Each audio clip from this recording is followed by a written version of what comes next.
Saudara, pada pagi hari ini kita akan bicara soal iman, saudara. Kenapa ini penting?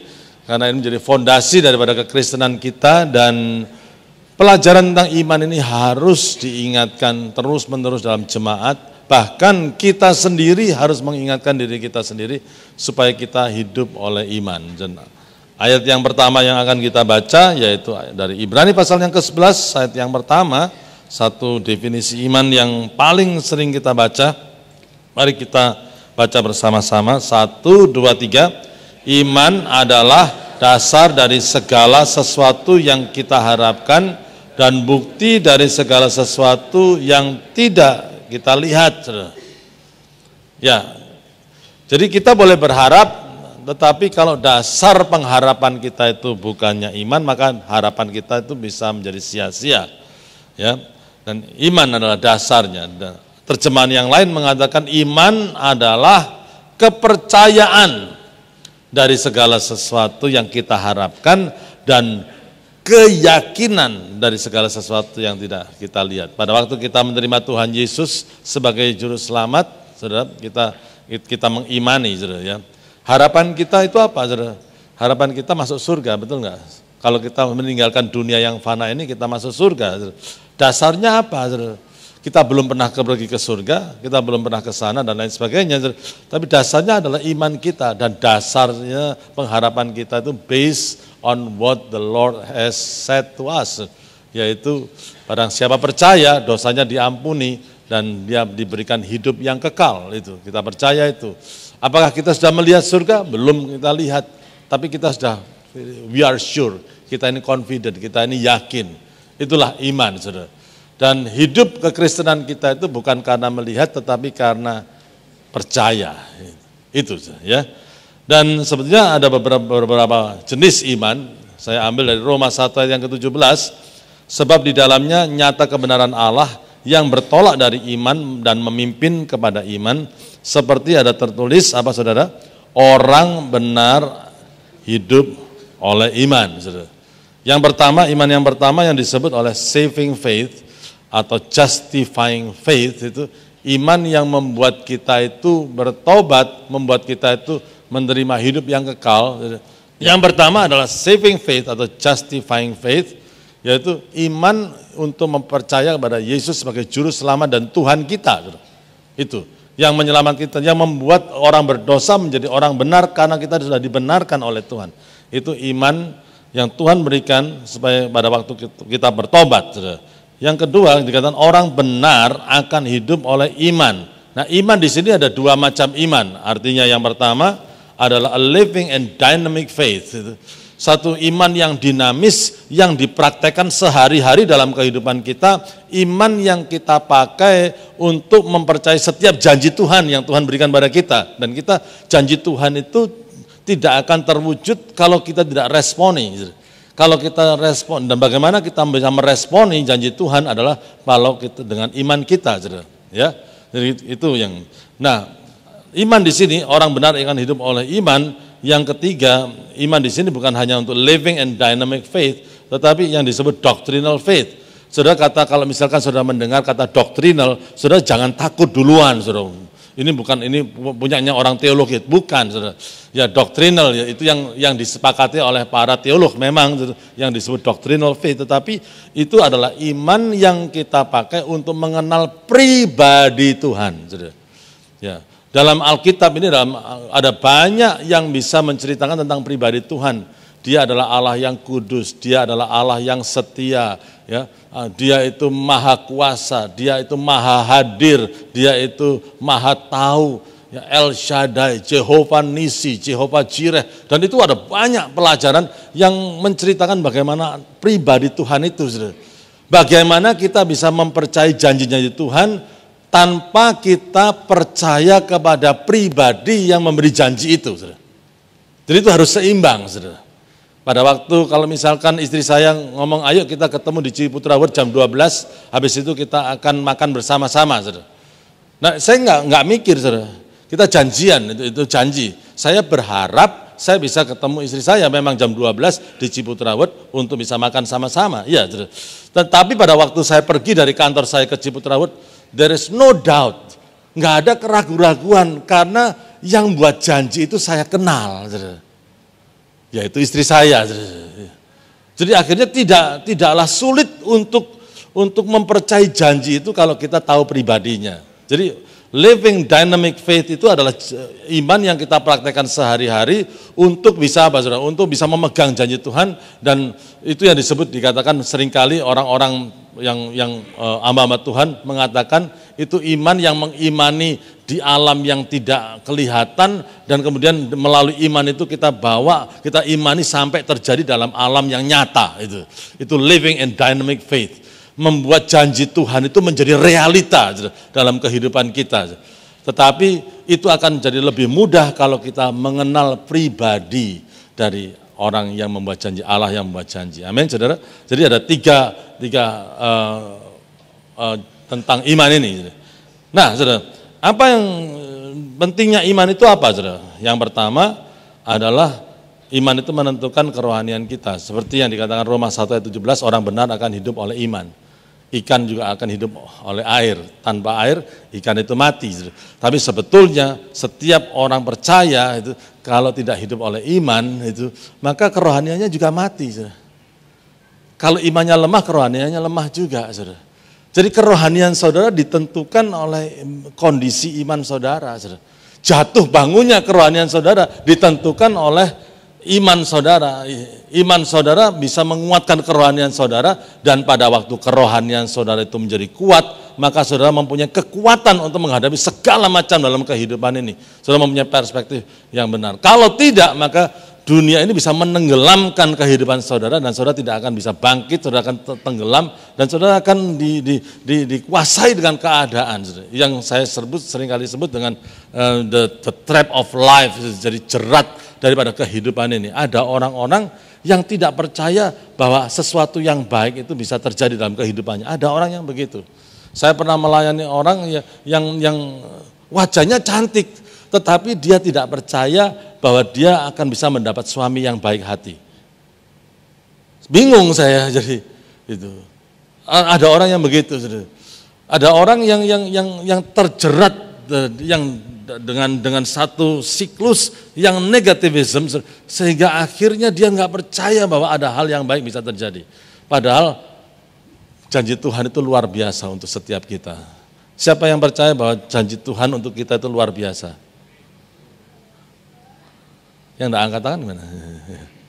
Siapa yang percaya bahwa janji Tuhan itu luar biasa gitu loh untuk kita?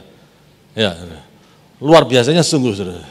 Oleh sebab itu Chuck Swindoll mengatakan begini, kalau ada orang yang tahu bahwa janji Tuhan itu luar biasa dan dia tidak meresponi dengan iman untuk diterapkan dalam kehidupannya sendiri, artinya he do crime to himself. Dia berbuat jahat terhadap dirinya sendiri. Karena apa? Dia sepertinya tidak mengizinkan Tuhan itu bekerja dalam kehidupannya untuk mewujudkan janji-janji yang luar biasa tersebut, saudara. Begitu pentingnya iman itu, saudara. Saudara begini, saudara. Ini ngomong-ngomong di antara pendeta saja. Kalau pendeta-pendeta kumpul itu, kadang-kadang hati saya juga sedih, saudara. Dan mengatakan begini, Pak Andreas, kadang-kadang itu pendeta-pendeta itu ngomongnya bisa ngawur juga, saudara.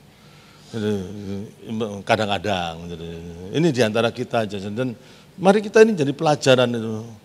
Oh iya, soalnya MDC itu bisa berkembang, soalnya jemaatnya orangnya kaya-kaya.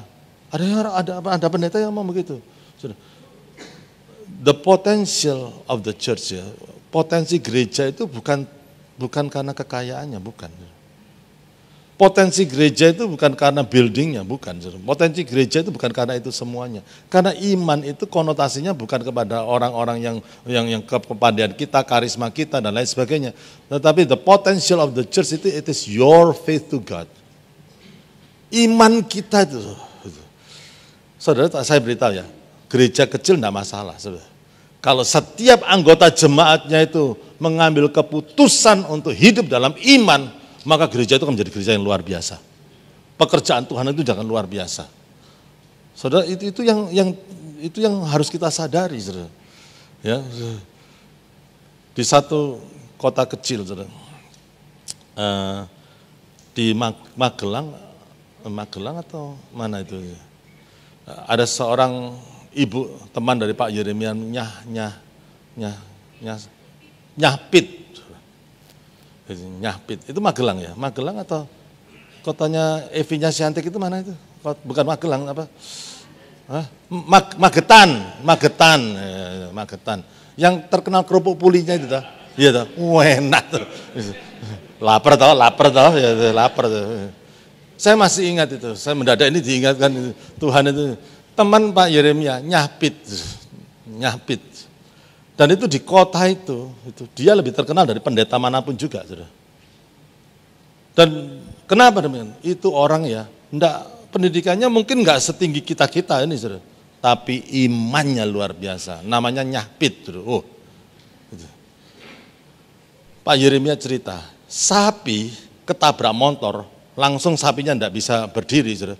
Ditumpang tangan sama nyahpit, berdiri, saudara. Apa enggak gempar satu kota itu, saudara? Itu luar biasa. Nah, kalau ada seorang hamba Tuhan yang begitu, saudara, kalau saudara punya masalah, saudara mau pergi ke pendeta yang punya titel atau punya seorang hamba Tuhan yang sederhana yang punya iman. Ayo coba sekarang. Jelas saudara akan pergi ke seorang hamba Tuhan yang punya iman kayak begitu, saudara. Dan ceritanya tentang nyahpit itu ada luar biasa, saudara. Banyak itu.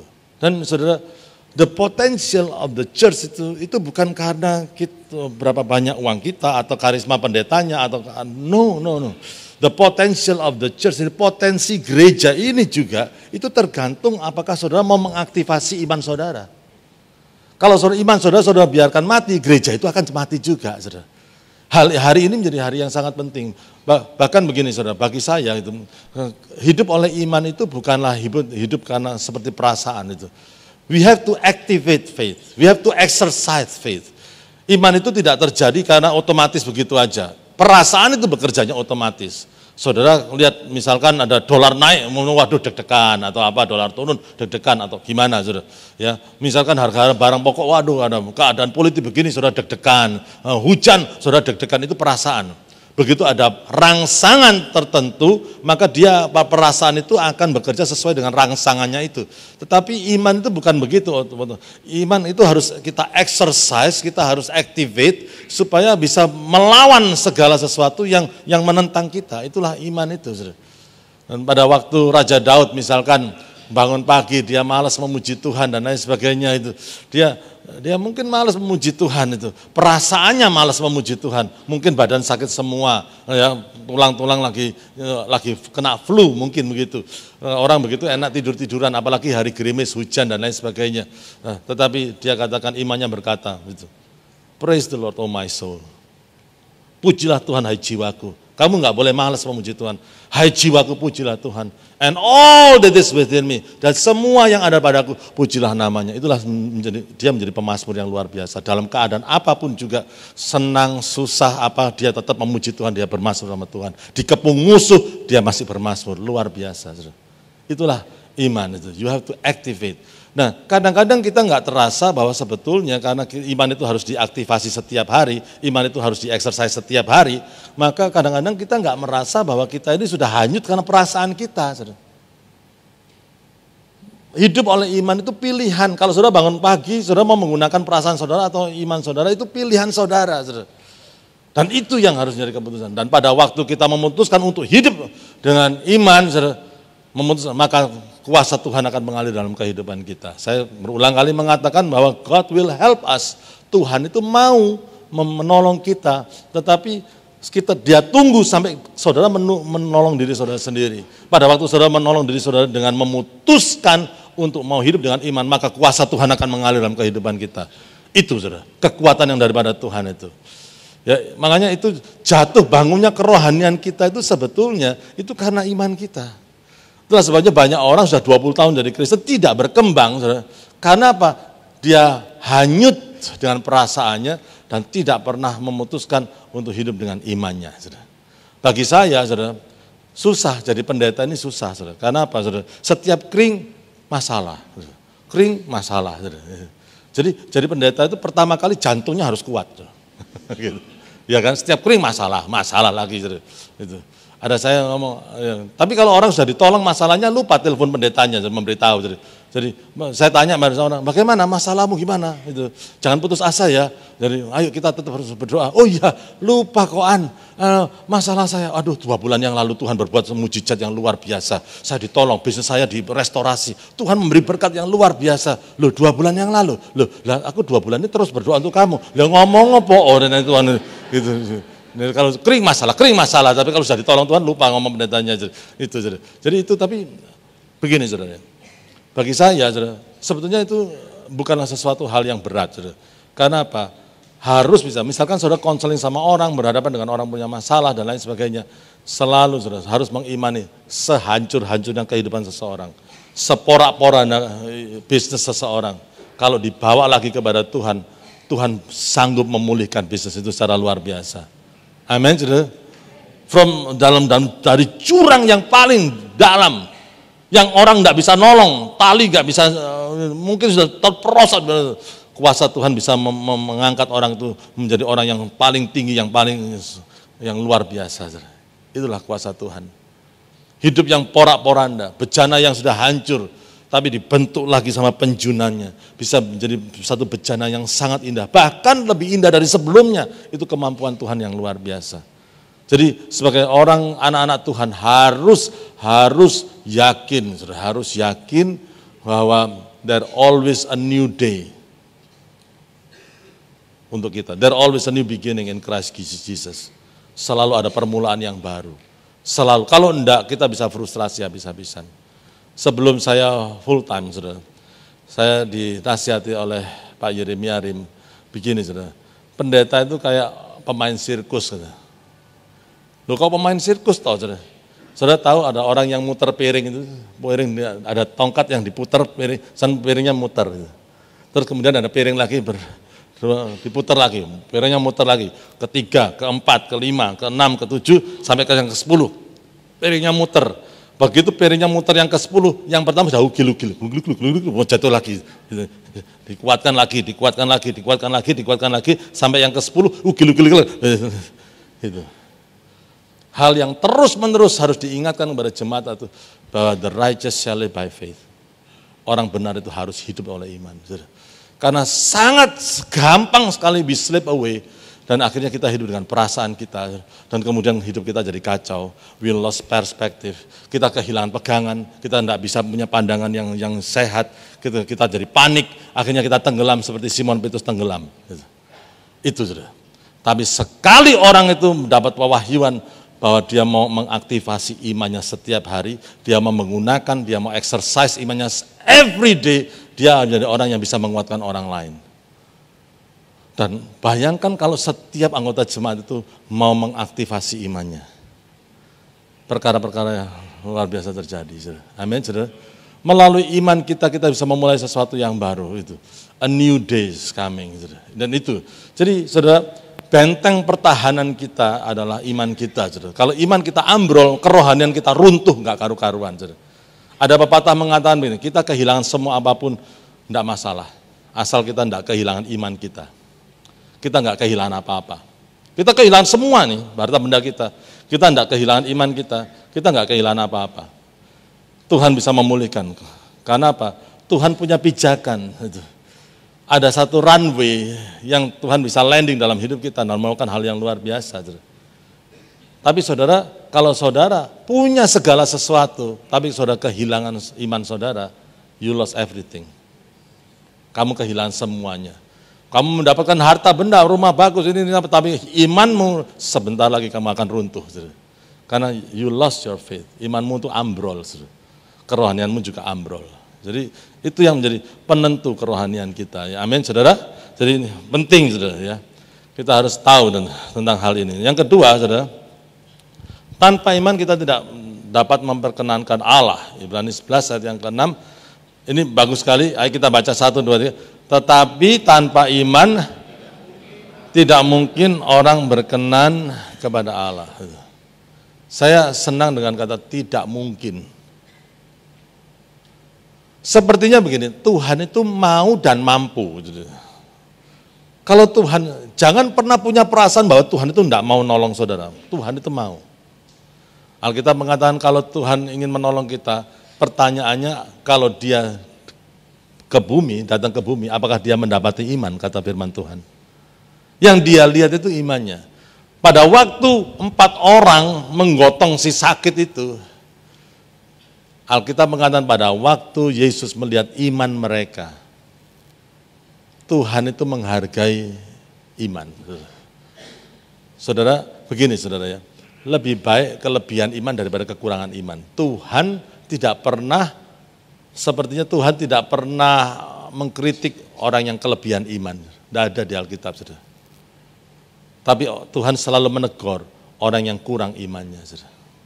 Kalau seorang anak overconfident, saudara, ya, tidak pernah dikoreksi sama orang tuanya. Benar enggak, saudara? Kamu ya, kalau ada anak, kamu ya, jangan main-main sama papaku. Papaku bisa karate. Waduh. Mungkin papanya bisa karate. Batu di karate pecah. Loh. Wah, itu dilebih-lebihkan. Ya toh? Anak itu bisa melebih-lebihkan, itu overconfident, imannya over. Tapi dari papanya enggak pernah dikoreksi. Ya lumayan juga ya. Aku ngarate bata aja enggak pecah-pecah loh, batu pecah. Ya wis lumayan lah. Tapi anakku bangganya minta ampun gitu. Ya Tuhan ya enggak pernah mengkoreksi karena apa, saudara? You can never exaggerate on God. Maksudnya apa? Engkau bisa melebih-lebihkan segala sesuatu. Oh pacarku itu wah setia, saudara. Setia. Gunung didaki, itu. Lautan diseberangi, gerimis tidak datang, saudara. Itu dilebih-lebihkan, saudara. Bisa dilebih-lebihkan. Tapi coba saudara lebih-lebihkan Tuhan. Ayo ngomong, Tuhan itu apa? Tuhan itu besar. Memangnya begitu. Ayo coba dilebih-lebihkan. Ayo, saudara. Saudara bisa melebih-lebihkan pacar saudara, tapi Tuhan, you can never exaggerate on God. Makanya tidak ada iman yang melebih-lebihkan Tuhan, tidak pernah dikritik karena Tuhan lebih besar daripada exaggeration kita, saudara. Tuhan itu sayang sama kita, ya memang sayang. Tuhan rela mati, memangnya dia rela mati, saudara. Lautan diseberangi, dan kemudian gunung akan didaki. Memang dia turun dari surga, dia tinggalkan kemuliaan surga, mati di Bukit Golgota. Lebih daripada itu, Tuhan bisa melakukan lebih besar dari apa yang kamu pikirkan dan doakan. Alkitab mengatakan demikian. Tapi perhatikan saja, Tuhan bisa bekerja lebih besar dari apa yang kita pikirkan dan kita doakan. Saudara berdoa untuk minta hal yang besar, Tuhan bisa lebih besar memberikan. Kita bisa mikir hal yang besar, saudara. Tuhan lebih besar dari pikiran kita. Tapi perhatikan firman Tuhan itu. Tapi jangan sampai saudara tidak pernah doa dan tidak pernah mikir. Kalau saudara tidak pernah doa dan tidak pernah mikir, saudara, ya Tuhan tidak jadi apa-apa dari saudara. Tuhan itu akan bekerja pada waktu saudara berdoa. Tuhan itu bekerja pada waktu saudara memikir. Tuhan itu bekerja pada waktu saudara beriman, saudara. Pada waktu saudara bermimpi, God is greater, even greater than your dreams. Wildest dreams. God is even greater. Amen, saudara. Dan itu yang God call us not to a good life, but God call us to a great life. Tuhan bukan memanggil kita untuk hidup yang baik-baik saja. Tuhan memanggil kita untuk pada kehidupan yang luar biasa. Angkatan orang benar akan diberkati. Itu dalam bahasa aslinya dikatakan angkatan orang benar itu akan menjadi outstanding. Outstanding. Anak-anakmu, cucu-cucumu akan outstanding. Outstanding. Tadi Ibu Berti datang pada saya pada waktu kebaktian pagi. Tolong doakan Pak Andreas karena kita mau kumpul keluarga gitu. Anak-anak sama cucu-cucu semuanya di Bali katanya Bu Berti mengatakan begitu.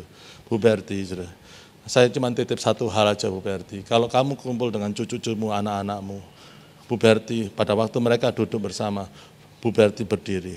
Untuk apa Pak Andreas? Katakan begini, aku percaya Allahku luar biasa. Anak cucuku akan menjadi orang-orang perkasa di bumi. Anak-anak cucuku akan menjadi orang hebat-hebat di bumi. Dan doakan satu persatu, tumpang tangan pada anak-anakmu dan tumpang tangan pada cucu-cucumu. Dan engkau akan melihat pekerjaan Tuhan yang luar biasa. Amin, saudara. Ya, saudara.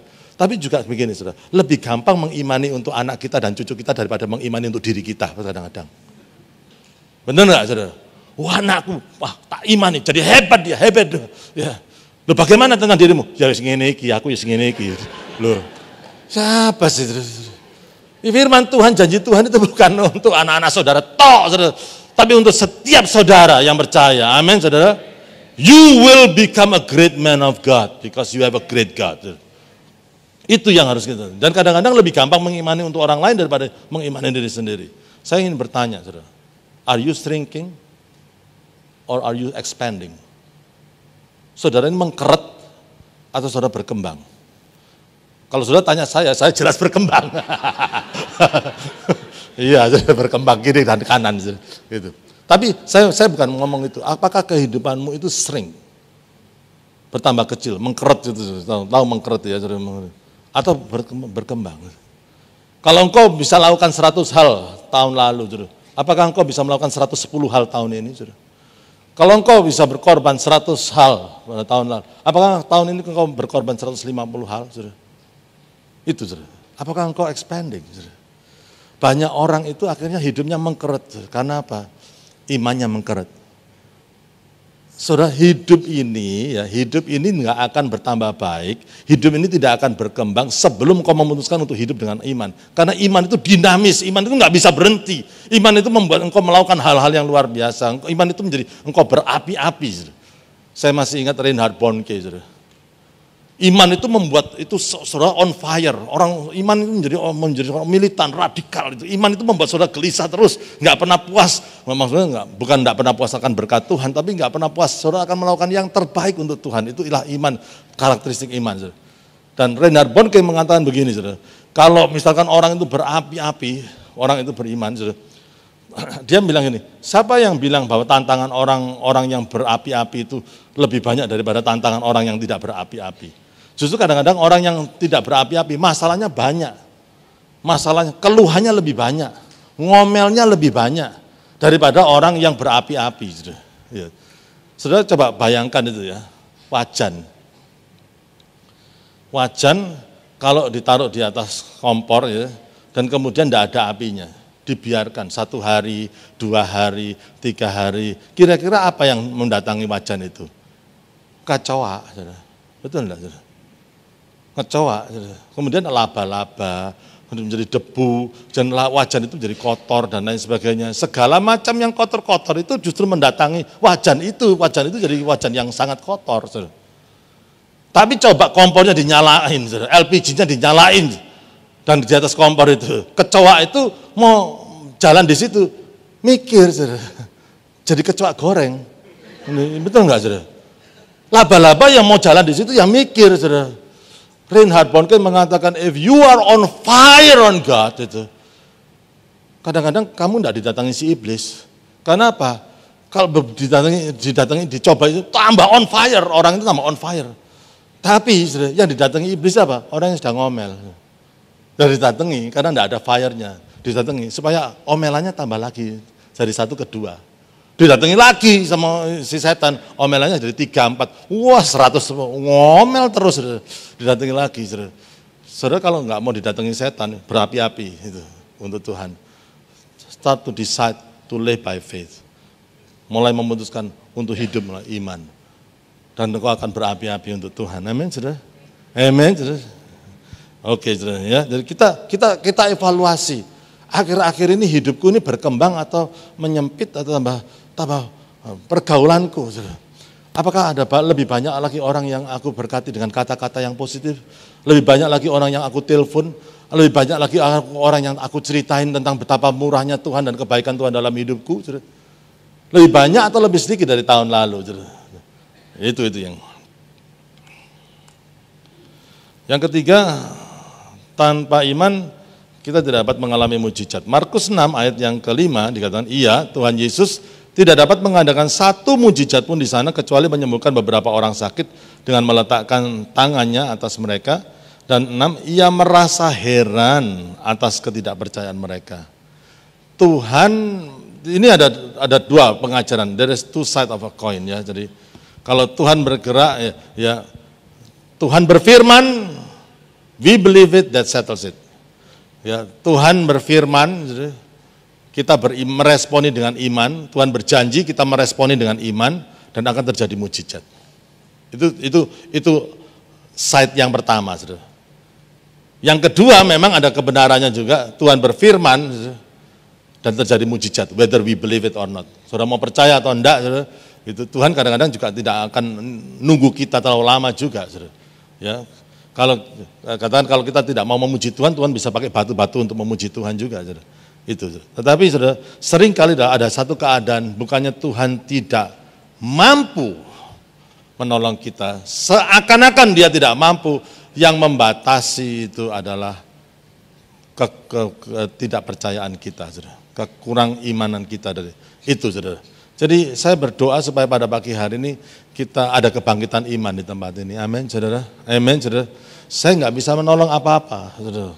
Sepertinya Tuhan juga seakan-akan sulit untuk menolong kita semuanya kalau kita tidak memutuskan untuk percaya, untuk menjadi orang yang beriman. Pada waktu sudah memutuskan untuk beriman, pada waktu itu juga mujizat akan terjadi dalam kehidupan kita. Kekuatan dan pertolongan Tuhan akan terjadi dalam kehidupan kita. Amin, saudara. Ya. Iman untuk melawan si jahat, saudara. Ya.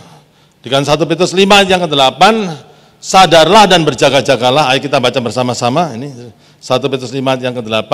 Ya. Sadarlah dan berjaga-jagalah, lawanmu si iblis berjalan keliling sama seperti singa yang mengaum-ngaum dan mencari orang yang dapat ditelannya. Saudara. Ya. Lawanlah dia dengan apa, saudara? Saudara, orang modern ini kurang sadar tentang demonic activity. Seringkali awareness kita orang modern itu adalah psychological. Sebetulnya permasalahan psychological itu bisa-bisa dibalik semua itu ada demonic activity. Misalkan masalah psikologis ya, saudara. Sering orang mengatakan aku ini stres. Tapi kata-kata aku ini stres ini sudah bisa diterima oleh masyarakat sebagai memang penyakitnya orang modern, aku ini stres. Tapi kalau saudara tidak sadari bahwa kalau saudara ucapkan terus-menerus aku ini stres, aku ini stres, aku ini stres, itu membuat satu celah dalam kehidupan saudara untuk iblis itu masuk dan mencuri sukacita saudara, mencuri damai sejahtera saudara, mencuri iman saudara. Itu tanpa saudara ketahui. Jadi mari kita menjadi orang yang hidup oleh iman, dan sebetulnya kalau kita lihat sejarah kekristenan zaman abad-abad mula-mula, gereja mula-mula itu agak beda dengan gereja sekarang. Itu apa? Kalau gereja sekarang pujiannya wah indah dan lain sebagainya. Memang dulu nggak ada musik yang secanggih ini. Tetapi bedanya begini, Kristen mula-mula itu hobinya nengking setan. Itu Kristen mula-mula. Nah, saya tanya kepada saudara, kapan saudara nengking setan? Terakhir nengking setan kapan? Oh enggak pernah aku takut sama setan, mati aku. Nah ada jemaat MDC gini mati ya, waduh. Kita tidak ditakdirkan untuk takut sama setan. God gave us authority to cast out demons. Tuhan itu saudara, tengking setan. Kalau saudara misalkan ada, sebetulnya bangun pagi, aku ikat segala pekerjaan setan yang membuat aku ini malas memuji Tuhan. Aku terasa tertekan hari ini, aku tolak dalam nama Tuhan Yesus segala pekerjaan setan yang menghimpit hatiku sehingga aku tidak malas memuji Tuhan. Aku mau memuji Tuhan hari ini. Itu. Dalam nama Tuhan Yesus segala roh yang mendatangkan kecelakaan untuk anak-anakku pergi ke sekolah atau apa, dan aku ikat dalam nama Tuhan. Tidak akan ada kecelakaan, malaikat menjagai anakku. Dalam nama Tuhan Yesus aku mematahkan segala roh yang menghalangi berkat Tuhan mengalir dalam bisnisku. Dalam nama Tuhan Yesus, every day you have to say that. Itu. Because karena musuhmu itu bukan lawan darah dan daging. Ya. Yang diusir itu setannya, jangan istri saudara. Keliru. Karena lawan kita bukan darah dan daging kok, saudara. Spirit yang ada di balik semua itu. Ya, orang modern kurang begini. Kalau saudara teraktivasi iman saudara, saudara akan become aware. Dan saudara bisa gunakan iman saudara untuk melawan pekerjaan si jahat. Ya dengan Matius 17 ayat 19, perhatikan. Kemudian murid-murid Yesus datang dan ketika mereka sendirian dengan dia, bertanyalah mereka, mengapa kami tidak dapat mengusir setan itu? Ayat 20, Yesus berkata kepada mereka, karena apa? Kamu kurang percaya. kita bisa ngusir setan, saudara, dalam nama Tuhan Yesus. Karena apa? Begitu pada waktu Kristus mati di kayu salib, saudara punya license. License itu harus saudara pakai. So God gave us you authority to cast out demons. Itu, ya, itu penting juga. Oke, teruskan, saudara. Kemungkinan yang bisa terjadi kalau kita beriman itu dalam Ibrani pasal yang ke-11 ayat yang ke-32, saudara. Ya, dikatakan, dan apakah lagi yang harus aku sebut? Sebab aku akan kekurangan waktu apabila aku hendak menceritakan tentang Gideon, Barak, Simson, Yefta, Daud. Ini penulis Ibrani, dan Samuel dan para nabi yang karena iman telah menaklukkan kerajaan-kerajaan, mengamalkan kebenaran, memperoleh apa yang dijanjikan, menutup mulut singa-singa itu. Mulut singa bisa ditutup karena iman. Lah Daniel itu dimasukkan ke gua singa. Dan saudara, bagi Daniel masuk ke gua singa dia tenang saja, saudara. Bukan karena malaikatnya, ada malaikat di situ, malaikat bisa nutup, tapi menutup mulut singa-singa. Mungkin imannya Daniel begitu tenang aja, saudara. Dianggap kayak singa itu kayak kucing, itu, saudara. Ya itu, saudara. Luar biasa, dia menjadi tenang sekali, saudara. Ya. Saya lagi berpikir ini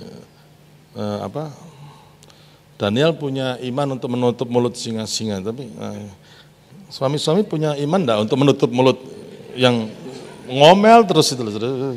Enggak begitu, saudara, ya. Ya. Dan lihat itu, the possibility of faith itu telah beroleh kekuatan dalam kelemahan, telah menjadi kekuat dalam peperangan, memukul mundur pasukan tentara-tentara asing. Ibu-ibu telah menerima kembali orang-orang yang telah mati sebab dibangkitkan.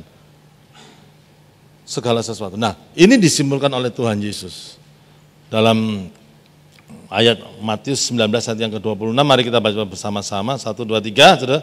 Yesus berkata, bagi manusia hal ini tidak mungkin, tetapi bagi Allah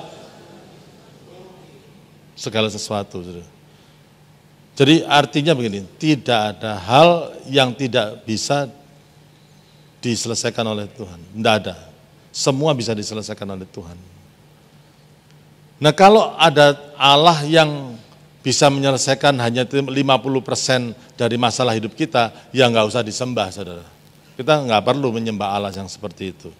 Ya, tapi Allah segala sesuatu itu bisa diselesaikan oleh Tuhan. Dan Markus 9 ayat 23, kita baca dengan suara keras. Jawab Yesus, katamu, jika engkau dapat, tidak ada yang mustahil bagi orang yang percaya. Tidak ada hal yang mustahil bagi orang yang percaya.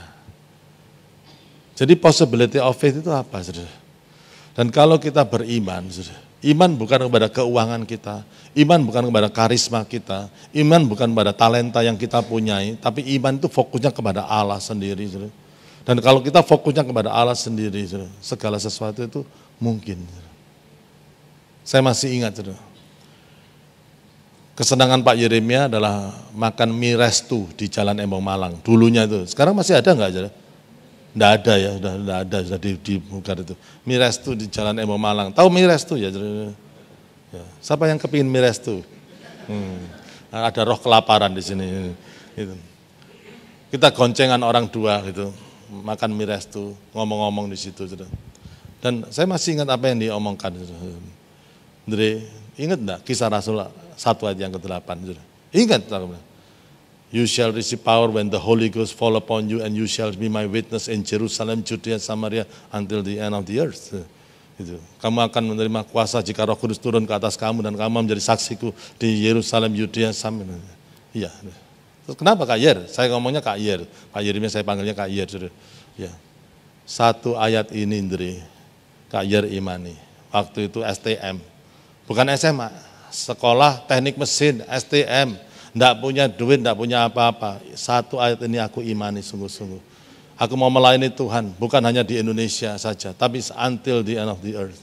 1 ayat ini diimani, itu membawa aku keliling dunia sendiri.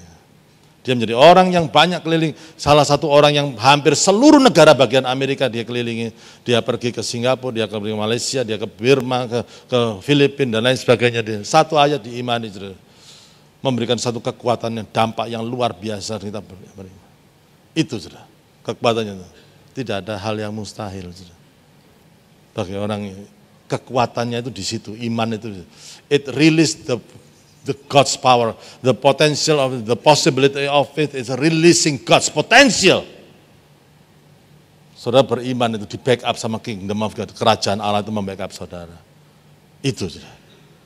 Amin saudara. Ya, asal kita berani bertindak dalam iman itu. Ada hanya hal yang luar biasa. Walaupun ya enggak usah ngawur saudara. Ya, itu ada banyak orang yang ngawur-ngawuran juga, ya ada juga saudara. Ya, tetapi belajarlah beriman. Makanya kita harus tahu mengenal pribadi Tuhan, saudara. Ya, meminta sesuatu yang tidak sesuai dengan kehendaknya, ya enggak bisa, saudara. Tuhan, aku beriman. Satu kali aku akan terbang seperti Superman. Oh ya enggak bisa, saudara. Enggak bisa, saudara. Enggak bisa. Kodrat itu ya ada, saudara. Itu. Ya, tapi kalau naik pesawat juga bisa terbang, saudara. Ya. Satu kali saya begini, dari Singapura ke Melbourne, naik pesawat Singapore Airlines. Saya ini kaget, saudara. Biasanya SQ kan bersihan, saudara. Makan itu ada laler, lalat, saudara. Lalat, loh, di pesawat ada lalatnya. Terakhir barusan dari Singapura ke Melbourne. Kok bisa ada lalat? Waktu itu Tuhan reveal me. Iya, saudara. Kenapa ada lalatnya? Rasanya itu ada pengertian itu. Iya, soalnya lalat tidak bisa terbang dari Singapura ke Melbourne. Ya. Tapi kalau naik pesawat, kemana aja bisa. Dia perlu sayap yang lebih lebar. Dia perlu sayap yang lebih luas. Kita ini manusia terbatas. Tapi if we live in God, kalau kita put our trust in Him, kalau kita masuk dan hidup di dalam Tuhan, tidak ada hal yang mustahil. Tuhan bisa membawa kita kemana saja. Amin. Ya, ini. Ya. Saudara, begini saudara. Ya. Yang paling sulit dalam pengembalaan itu apa, saudara? Mengingatkan diri sendiri dan mengingatkan jemaat bahwa the possibility of faith, kemungkinan-kemungkinan yang bisa terjadi kalau kita beriman. Dan itu harus terus-menerus diulang-ulangi supaya engkau cuma mendengar suara dari imanmu sendiri dan bukan suara dari perasaanmu dan bukan suara dari orang-orang yang membuat kamu itu terperangkap dengan yang disebut the smallness syndrome. Siapa yang pernah diberkati sama Tuhan? Ayo ya. Ada yang belum pernah diberkati, nanti saya doakan. Sebaik. Kita semua diberkati. Oke. Saya ingin tanya, siapa yang pernah mengalami berkat Tuhan yang luar biasa, pokoknya kalau sudah cerita itu sudah sampai semangat lah, luar biasa pertolongan Tuhan, angkat tangan. Ya, oke ya. Kalau kacamata iman itu harus mengatakan apa yang engkau alami yang luar biasa itu is just the beginning. Hanya permulaan daripada perjalanan imanmu bersama-sama dengan Tuhan. Seharusnya itu. Jadi tidak membuat kita itu menjadi tinggal dalam comfort zone kita, tidak. Luar biasa. Amin. Itu yang bahwa kalau saudara menganggap ini ya sudah kita arrive, kita sudah sampai pada tujuan, saudara tidak akan ada lagi perkara-perkara yang luar biasa. Luar biasa. Tuhan itu enggak, yang ada dalam kamusnya Tuhan itu cuma luar biasa, karena Tuhan itu ya luar biasa. Saudara. Amin. Tidak ada kata lumayan dalam Tuhan itu, tidak ada. Saudara. Tuhan menciptakan terang dan kemudian Tuhan memisahkan terang dari kegelapan. Itulah hari pertama dan Tuhan katakan lumayan, lumayan. Gitu. Tuhan ciptakan manusia, gitu. Diembusi nafas kehidupan. Wah, jadilah manusia Adam pertama dan Tuhan katakan lumayan. Enggak. Tuhan mengatakan sungguh sangat baik. Tuhan mengatakan, semuanya signature-nya itu luar biasa. Apalagi manusia. Katakan kiri kanan, engkau ini luar biasa. Amin. Amin. Jangan pernah ada orang yang merendahkan saudara. Engkau ini luar biasa. Dan memang Tuhan punya rencana yang luar biasa untuk kita semuanya. Amin. That's the possibility of faith. Iman yang bertumbuh. Matius 17 ayat yang ke-20 mengatakan, sebab aku berkata kepadamu sesungguhnya sekiranya engkau mempunyai iman sebesar biji sesawi saja, kamu dapat berkata kepada gunung ini, pindah dari tempat ini ke sana, maka gunung ini akan pindah dan tidak akan ada yang mustahil bagimu. Saudara begini, saudara. Nah ini iman itu, yang penting iman itu bertumbuh. Saudara. Tuhan mengatakan imanmu sebesar biji sesawi dan iman itu bisa memindahkan gunung. Nah ini kok kontradiksi ya, saudara. Jadilah menurut imanmu, artinya apa? Kalau imanmu kecil ya jadinya kecil, saudara. Imanmu sedang ya jadinya perkara sedang. Hanya iman yang besar yang menghasilkan perkara yang besar, itu jadilah menurut imanmu. Saudara. Nah tapi ini kok begini, saudara. Kok ngomong bahwa kamu mempunyai iman sebesar biji sesawi. Siapa yang tahu biji salak sama biji sesawi kecil mana ya? Saya yang tahu ya. Itu kayak debu itu, saudara. Pasir. Saudara tahu pasir itu biji sawi itu kecil sekali, saudara. Kayak aduh kecil sekali, saya pernah lihat itu, aduh kecil sekali, saudara. Kecil. Tapi kenapa kok Tuhan mengatakan kalau engkau sekiranya engkau mempunyai iman sebesar biji sesawi, kamu akan dapat memindahkan gunung. Sebenarnya terjemahan yang asli yang benar itu begini. Kalau engkau mempunyai iman yang bertumbuh seperti biji sesawi, satu kali kau akan bisa memindahkan gunung. Bukan iman yang kecil yang bisa memindahkan gunung, bukan. Saudara. Yang bertumbuh seperti biji sesawi. Saudara. Matius 13, ayat yang ke-32, memang biji itu atau biji sesawi, itu yang paling kecil dari semua jenis benih. Tetapi apabila sudah tumbuh, sesawi itu lebih besar daripada sayuran yang lain, bahkan menjadi pohon, sehingga burung-burung di udara datang bersarang pada cabang-cabangnya. Menjadi sangat besar dan menjadi akhirnya bisa mengayomi itu burung-burung yang lain. Artinya apa? Saudara dulu jadi pegawai, punya iman kecil, dan kemudian saudara akan berkembang terus, Tuhan angkat menjadi supervisor, akhirnya menjadi manajer, akhirnya bisa jadi direktur, saudara punya perusahaan sendiri yang mengayomi pegawai-pegawai yang lain. Itu bisa, saudara. If you let your faith grow. Iman kecil tidak masalah, let it grow. Aktivasi iman itu setiap hari dalam kehidupan saudara. Gunakan iman itu, ambil firman Tuhan, janji Tuhan untuk diri saudara sendiri. Itu. Dan memang perjalanannya itu berliku-liku dan asik. Saudara. Tapi kalau kita mau taat kepada Tuhan, maka iman menjadi sesuatu yang bergairah. MDC ini dilatih sama Pak Yeremia cuma salah satu yang membekas adalah hidup oleh iman. Itu. Kita dulu mengatakan, Andre, begini kalau jadi full time, kebutuhan pokok harus dicukupi sebagai hamba Tuhan. Kak Yer nggak mau, Pak Yeremia nggak mau, kalau ada pendeta khotbah masih memikirkan nanti makan apa ya. Loh kenapa Kak Yer? Karena apa? Nanti motivasinya pelayanan bisa salah.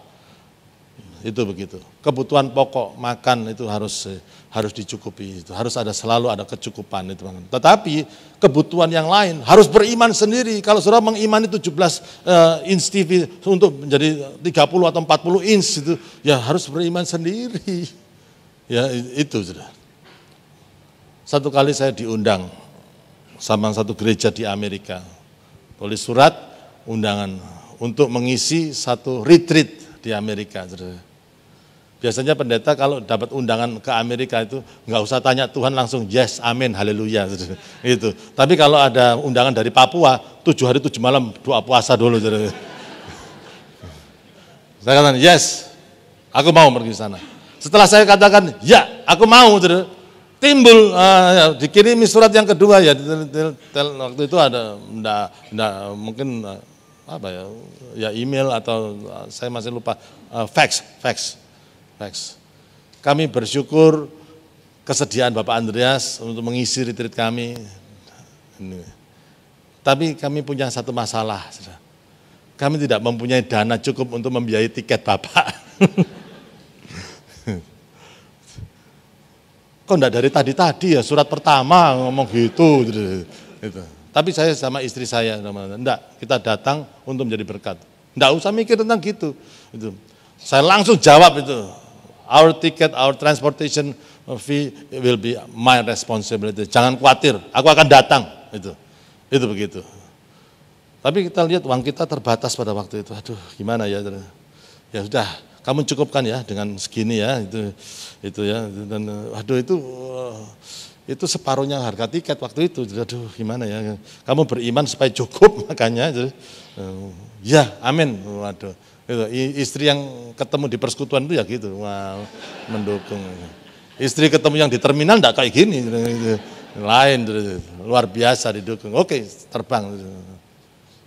Saya baru pertama kali, that's one of the best retreat Tuhan bekerja. Selain yang di kota Kinabalu yang di Malaysia, saya lihat Roh Kudus bekerja luar biasa. Luar biasa. Selesai retreat, ketua panitianya maju ke depan. Saudara-saudara semua, saya punya 2 berita. Satu berita baik dan satu berita buruk. Berita baik apa? Kita belum pernah mengalami retreat seperti ini sebelumnya. This is one of the best retreat we have. Wah, semua tepuk tangan semuanya. Berita buruknya, biaya retreat masih kurang. Gitu. Ya sudah, kalau sudah dengar gitu ya enggak boleh jadi hamba Tuhan mengharapkan sesuatu. Dari memang sononya, dari awalnya saya enggak mengharapkan apa-apa. Pokoknya I come to bless. Gitu.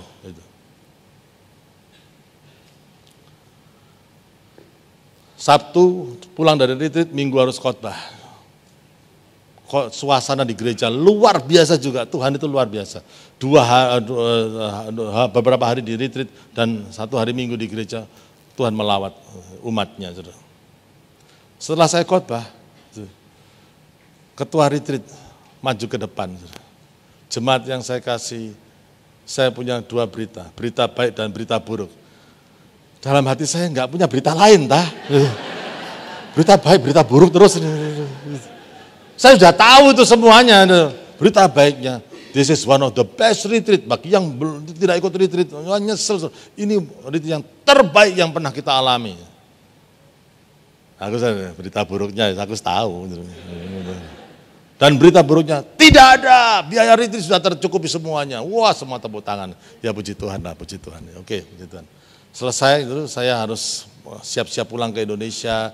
Itu saya didatangi oleh satu bendahara dari retreat itu. Saya disodori sebuah amplop itu. Ini apa ini? Ini untuk mengganti tiketnya Pak Andreas. Enggak. I make a decision. Aku sudah janji sama istriku bahwa kita mau berkorban memberkati gereja ini. Enggak. Tadi malam Pak Andreas, luar biasa. Pada waktu kita gathering, offering semuanya itu, cukup bahkan berlebih-lebih orang berkorban karena dijamah oleh Roh Kudus dan mereka mendapat berkat yang luar biasa. Terima kasih. Enggak. Ketua retreatnya itu datang, Pak Andreas, jangan begitu, jangan ditolak. Pendetanya datang, jangan gitu. Saudara ingin menutup berkat dari gereja ini, harus mendadak saya dikerubungi sama orang-orang itu. Ya sudah, saya terima kasih. Arigato. Itu. Terus kemudian ini amplop yang ini untuk love gear-nya Pak Andreas. Enggak, aku enggak, bukan ini, aku datang bukan dengan ini, aku sudah sukacita mendatang. Enggak, ini lebihnya masih banyak Pak Andreas. Enggak, aku enggak, paksa dikerubungin lagi. Ya udah, terima kasih, arigato. Itu. Udah. Pulang. Beberapa hari kemudian Krismon, dolar itu naik sampai 14.000. Yang saya bawa ini dolar US dollar. Dan dari situlah akhirnya kita tukarkan rupiah dan saya beli mobil van pertama saya. Itu dari situ. It's a journey of faith. Saya nggak pernah tahu munculnya kok dari berkat Tuhan dari situ. Semua itu awal-awalnya itu begitu, perjalanan iman itu begitu. Itu perjalanan iman sudah. Itu. Sebelumnya mobil saya itu mobil pick up. Karena apa? Ya, saya senang mobil pick up itu karena apa? Ruangannya kecil, jadi AC-nya bisa dingin. Untuk orang gemuk seperti saya enak. Tapi Mariani kedinginan. Itu. Jadi itu. Jadi ada banyak hal. Mari kita exercise and let it grow. Amin, saudara. Let it grow. Kita aktivasi. Dan biarlah sudah the potential sudah sadarkan. Saya ingin menyadarkan saudara, tapi saudara harus menyadarkan diri saudara sendiri, itu lebih penting. Kita saudara mengimani untuk anak-anakmu, fine. Saudara mengimani untuk suamimu, lebih baik. Saudara, tapi yang paling baik itu saudara mengimani untuk dirimu sendiri. Bahwa Tuhan bisa melakukan hal-hal yang luar biasa melalui hidupmu. Dan biarlah kalau ini mungkin minggu depan kita akan sharing lagi lebih banyak lagi. Saudara. Tapi this is the potential of the church. Saudara. Ini bukan tergantung pada keuangan gereja, bukan apa. Let's exercise our faith. Dan gereja ini akan jadi luar biasa, luar biasa. Cindy Jacob mengatakan nanti kalau ada itu setelah renovasi itu diputar selesai, ya nanti anniversary tahun depan harus selesai semuanya itu, maka Tuhan akan memenuhi putat, Tuhan akan memenuhi tempat ini. Akan ada pelipat gandaan. Amin, saudara. Dan itu bukan pekerjaan satu orang, bukan. Setiap kita terlibat dalam pekerjaannya mengimani, saudara. So, when your faith is growing, this church also will grow. Kalau iman saudara bertumbuh, maka keluarga saudara bertumbuh. Masa depan anak-anakmu itu seperti yang engkau imani. Masa depan gereja ini juga seperti apa yang engkau imani. Let's have faith. Mari kita berdoa. Haleluya.